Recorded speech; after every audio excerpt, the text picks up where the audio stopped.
C'est terminé.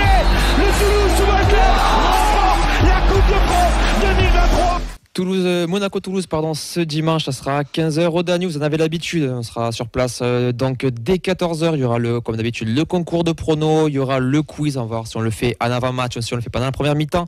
Le concours avec le Danube, un incroyable speaker. Il faudra annoncer la compo du 11 toulousain comme s'il était au stadium à la place du speaker.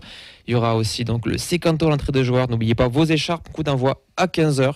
Voilà, on vous attend nombreux, c'est toujours une bonne ambiance, toujours sympa.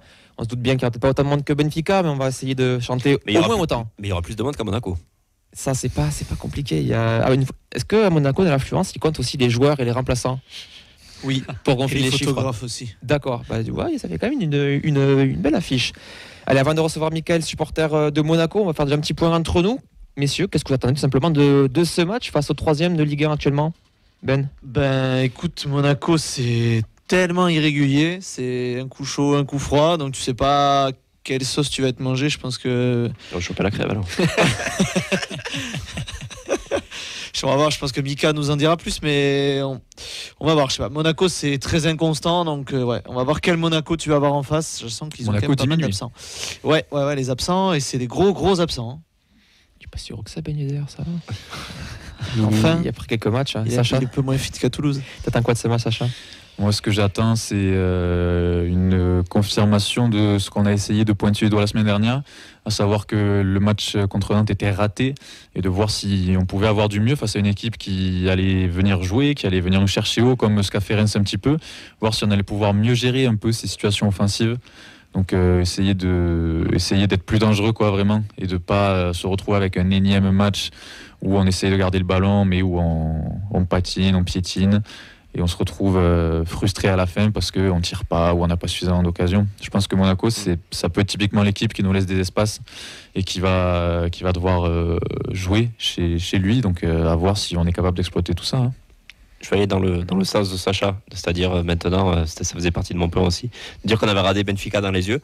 Face aux grosses équipes, j'ai l'impression qu'on est plus à l'aise aussi. Alors, on en avait parlé, est-ce que le mercato a été fait pour jouer l'Europe aussi, mais on sait que ce genre de match nous convient plus. On l'avait vu contre Reims, on avait plus d'espace. Donc voilà, je suis plus confiant de jouer que des équipes qui nous laisseront plus d'espace.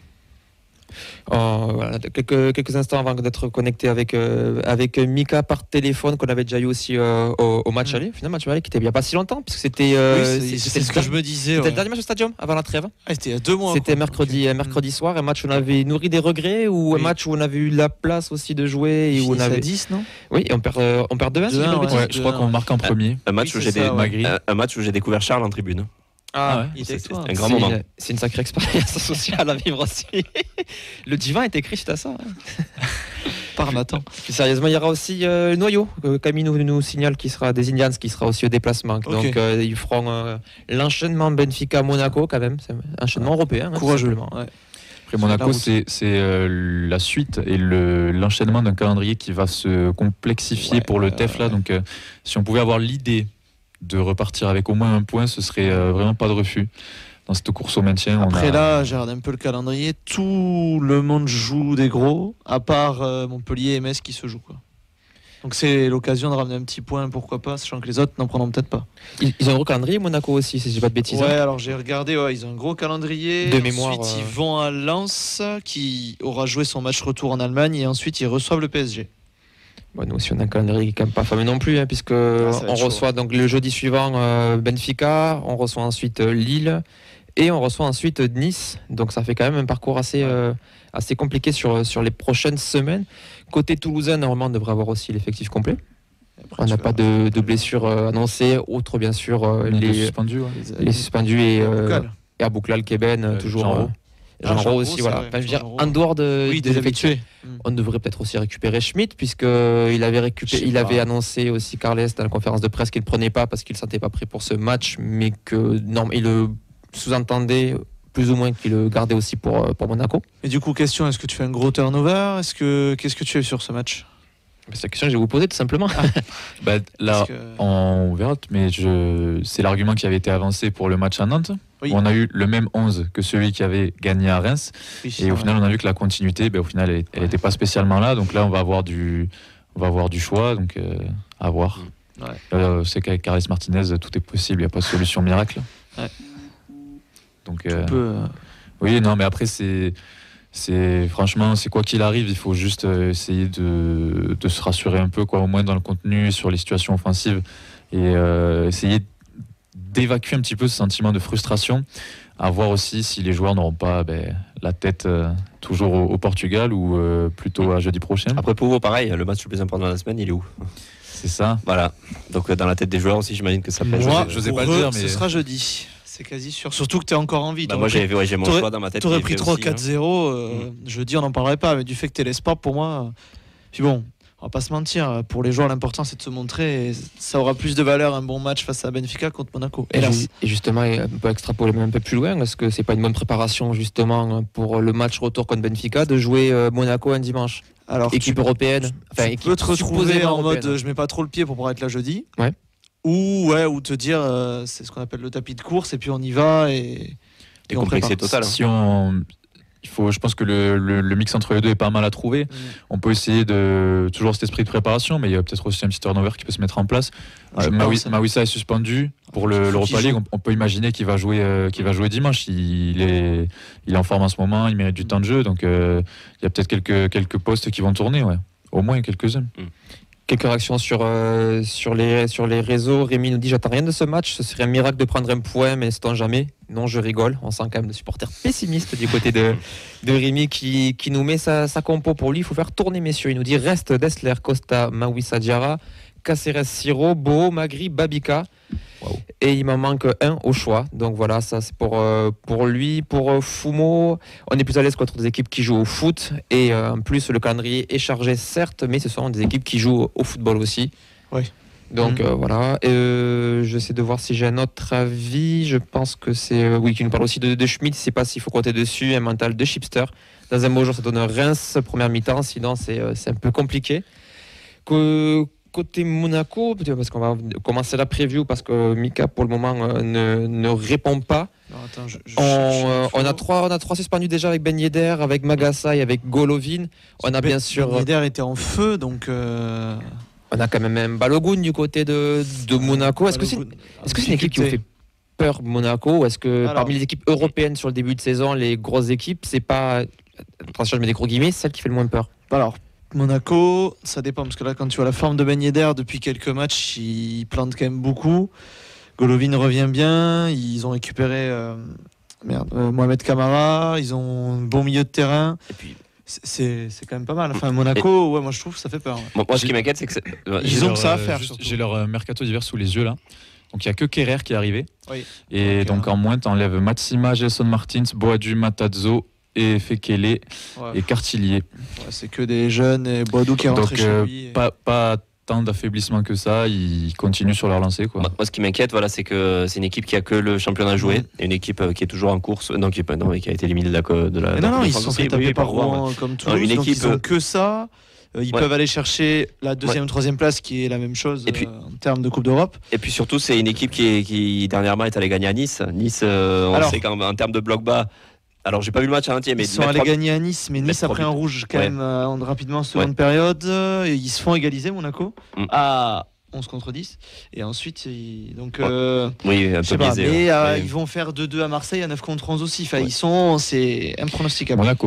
Monaco, voilà. La réponse, c'est Monaco. Impronosticable, allez, on se fait 2-3 questions, mais réfléchissez à vos pronos déjà, parce qu'on va devoir y passer. Ouais, pas de souci. Non, mais en vrai, voilà, Monaco, il faut quand même, il faut faire quelque chose, quoi. Mettons-nous dans l'idée qu'il y a un match à Benfica qui arrive, ça fait une bonne préparation, on est en manque de points, on va avoir un calendrier serré quoi qu'il arrive. Donc moi, je suis désolé d'insister avec ça, mais j'ai vraiment pas envie d'y aller là-bas et de faire le dos rond.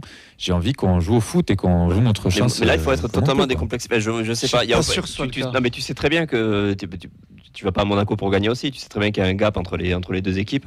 C'est se faire plaisir. C'est un peu. Moi, j'attends ce qu'on a connu contre Reims. Alors, on n'avait aucune attente contre Reims. On s'attendait tous à prendre une belle trempe. Et au final, qu'est-ce qu'on a fait? On s'est rendu compte que des joueurs aussi qui jouent plus libérés, qui jouent tout ça simplement. On avait vu des phases de jeu en première mi-temps. Bon, la deuxième mi-temps, c'était autre chose. Oui. Mais, voilà où on a. Personnellement, moi, voilà, mon match le plus important, je l'ai en tête. Je pense qu'on l'a tous. Voilà, on l'a tous. Carles doit l'avoir aussi. Les joueurs l'ont aussi, mais c'est se faire plaisir, c'est de prendre ce match vraiment avec aucune. Décomplexé, quoi. Ouais, je comprends. Est-ce qu'on se fait une petite dernière question sur l'avenir de Mbappé ou pas? Parce qu'apparemment, c'est le plus important. J'ai perdu une pizza, donc on peut. Ah, tu me parles pas de Benfica, moi. Mais belle réponse de Diarra, soit dit en passant. Parce que c'est vraiment incroyable. Ça a été pas mal relayé. Diarra a été applaudi sur les réseaux, c'est honteux. Il a pas envoyé chier poliment. Il a fait vraiment avec l'effort, mais c'est important de le faire. C'était important de le dire. Bon, je pense, messieurs, on va pouvoir passer au prono. Entre nous, on va commencer peut-être avec Elliot, tiens, en cabine. Moi, je vois bien un match nul 1-1. 1-1 pour le TFC. Un buteur ou t'es en grève? Ah oui, pardon, le buteur. Écoute, petit Dalinga, Gignac, très original. Surtout pour lui, original.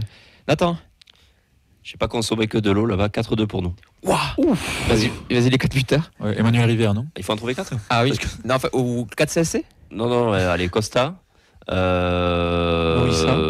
Attends. Attal? Non, il joue à Nice. Beau x2. Oh, wow. Et Donum. Ça vitesse sur le terrain x2. Ouais, mais je sais pas pourquoi là, je sens que ça va péter là. Ça va péter. Ça. Non, moi je vois un 1-0 bien dégueulasse avec un but de Balogun. Mais... Ok. Il est en train de me convaincre. Non, c'est vrai qu'en ce moment là, on a dit en Ligue 1 c'est les résultats avant tout.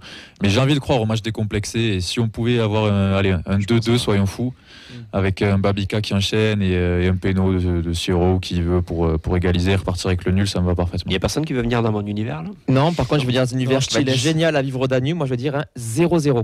Oui, et je signe pour. J'y ai pensé, mais... Il en faut malheureusement des 0-0. J'ai bien peur que... Après, Monaco contre le Havre, ils ouvrent le score, ils sont peinards, ils arrivent à se foutre un magnifique CSC Fofana, donc ils peuvent se tirer une balle dans le pied, tu vas partir avec un point. C'est vrai. Ils font pas que vendre les armes, ils se tirent aussi des balles dans le pied. Pardon, ça c'était une balle perdue pour les propriétaires de l'AS Monaco, excusez-moi. C'est maintenant la chronique ou... Non, ce sera mardi prochain, si j'arrive à l'écrire. Voilà, on vous donne, c'était un petit peu la petite présentation express. Désolé, on n'a pas pu avoir notre supporter monégasque pour nous parler un peu plus en détail de l'AS Monaco. On se retrouve du coup quant à nous ce dimanche dès 14h au bar Le Danube à Toulouse. C'est rue du Pont-Guillemary. Je tente, je ne coupe pas Google Maps. Dès 14h, donc du coup, concours de pronos, le quiz, le Danube Incroyable Speaker, le séquence à l'entrée des joueurs avec les écharpes. On vous attend nombreuses et nombreux.